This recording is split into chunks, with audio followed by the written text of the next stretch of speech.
आज से पुणी जागृत होती समस्त जो कथा थिला ओडिशार जनमानस डिमांड थिला ताकू आज पूर्ण होती गतकाली सरकार केंद्र सरकार निष्पत्ति नहीं सारी 163 किलोमीटर परिव्याप्त दुईटी फेज रे आपणर रामेश्वर टू कोणार्क और कोणार्क टू पारादीप 8,000 कोटी टंका विनिमय सुदीर्घ गोटे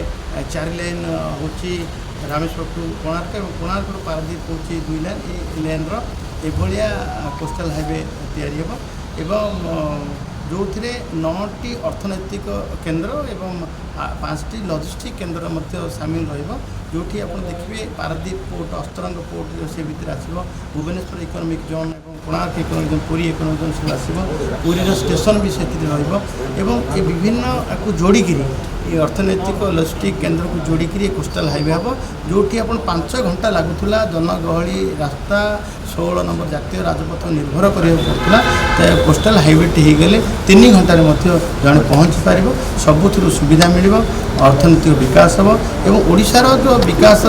मार्ग एक माइल खुंटा हम कोस्टाल